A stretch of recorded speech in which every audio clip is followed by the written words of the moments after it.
Let's go! Billy Napier, Florida. Was this a good year one? Do you actually believe in the future of the Gators program under Bayou Billy? Comment down below. Let me know what you guys think. We haven't done as much Florida Gators content, but of course, there's been a lot of news surrounding Florida, the biggest of which Anthony Richardson will indeed go to the NFL draft, which I totally get. But over the next few minutes here, I want to talk about the future of the Gators, and obviously the most recent big news involving a quarterback is Florida got a big-time recruit for the class of 2024 in DJ Lagway, who I honestly do like a lot.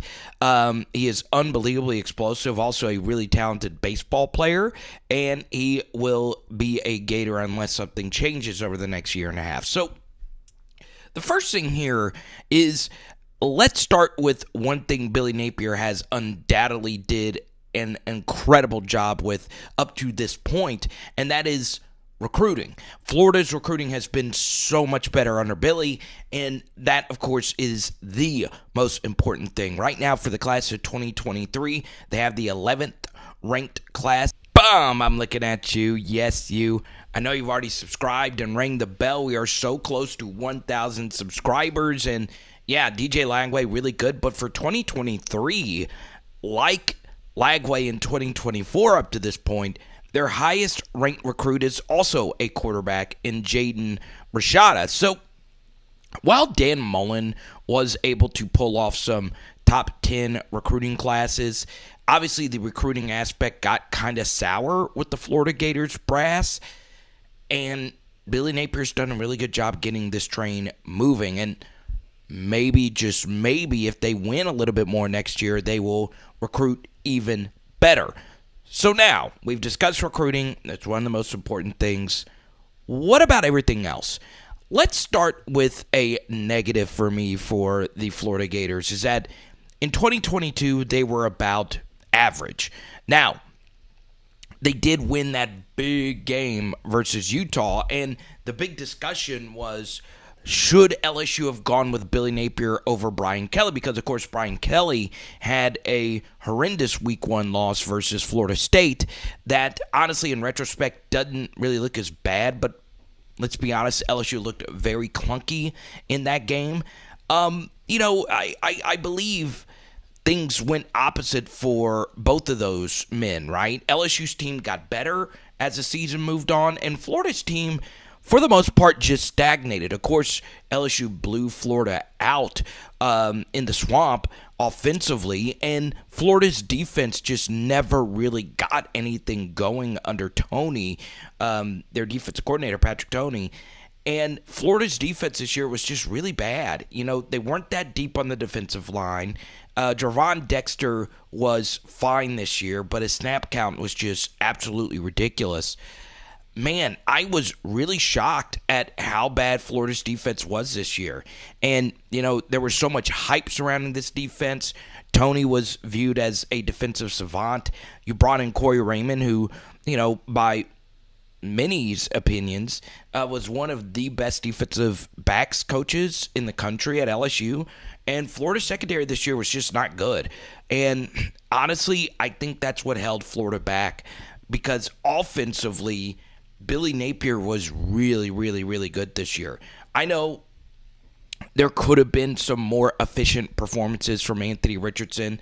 I know the turnovers were a big issue. The South Florida game was very, very ugly early in the process, and Anthony Richardson did have some QBRs under 20, which obviously is very, very, very abysmal.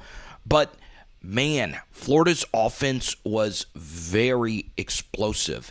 Their running game, while, you know, let's just take the Tennessee game, didn't really ever get going. Their running game was actually very feast or famine. They did a good job of getting explosives in that aspect from both Etienne and Montrell Johnson, who both will be back next year. Osiris Torrance on the offensive line lived up to expectations. But for the most part, this Florida offense, while it was inconsistent, the most important thing your offenses need to be in the modern game is explosive. what I found to be very interesting as the two biggest questions going into Florida's schedule next year, which honestly is very tricky. Obviously, we'll see what Tennessee looks like next year, but man, to end the year with back-to-back road games against Florida and Missouri, that's kind of tough. We've talked a lot about the back-to-back road game things. Obviously, Georgia is still going to be very good next year.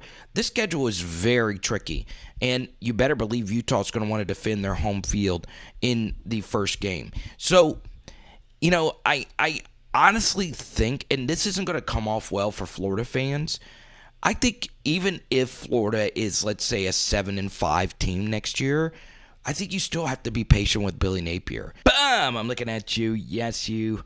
Got to make sure you're still awake, okay? So, in the background, you see Jaden Rashada, the 2023 quarterback. But honestly, I'm going to give you two big question marks Billy Napier is going to need to answer about next year's Florida Gators. And the first is, who is going to be your quarterback, right? Anthony Richardson's gone. Kitna's gone. Who is going to run your offense next year?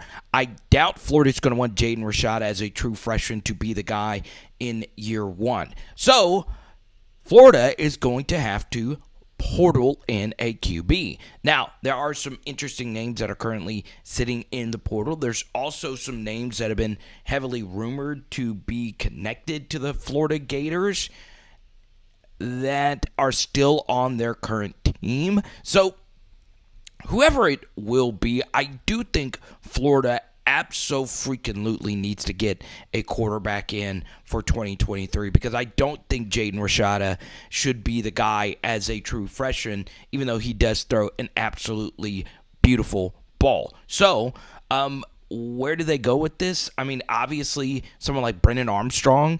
I believe it was the great SEC stat cat who called Brennan Armstrong the left-handed Kyle Trask, which is honestly pretty accurate. I think Brennan Armstrong would be very interesting. But, whoever it is, there are some really good quarterbacks that are currently sitting in the portal, and I would definitely bring one in. So, I don't think that's news to Florida fans. It just depends on who actually fits the Florida offense the best. Because even though Anthony Richardson was very inconsistent, I do think overall AR is a really, really good quarterback, obviously, with special traits. Now, the second big thing Florida is going to need to answer is the defensive side of the football. I do think Patrick Toney deserves another year. I don't believe in a one-and-done defensive coordinator at all. But, man, Florida's defense should not have been as bad as they were last year. I don't care if you don't have your guys in yet. I don't care if it's only your first year at a certain stop. They needed to be better than what they were this year. And that also applies to Corey Raymond, who we mentioned earlier in the video. You're getting paid a lot of money to be a DB and associate head coach. And, yeah, you can recruit as many good DBs as you want, but, you've got to have a better secondary next year, no matter if that's on Toney, Raymond, or whoever. Because it was simply unacceptable, especially for Florida standards. And I know a lot of Gator fans felt as if Todd Grantham had left the program, but honestly, Toney was just Grantham 2.0. So maybe, just maybe, a Florida Gators defense comes in next year a lot better than what they were this year. So comment down below, do you believe in Billy Napier? Okay, I know 6-6 was not what you wanted.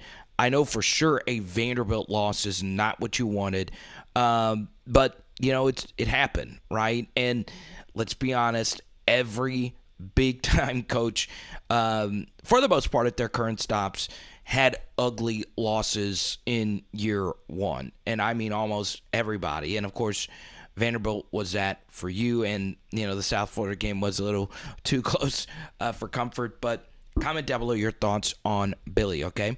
And we are so close to that 1,000 subscriber mark. Please subscribe. I'm telling you, we are growing. We're building such a fun SEC community here on PHS. Let's go.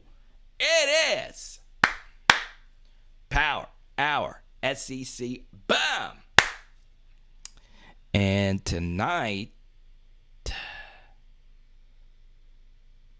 we're doing some chicken basil pesto wraps. Let's go. Some Mediterranean. Let's go.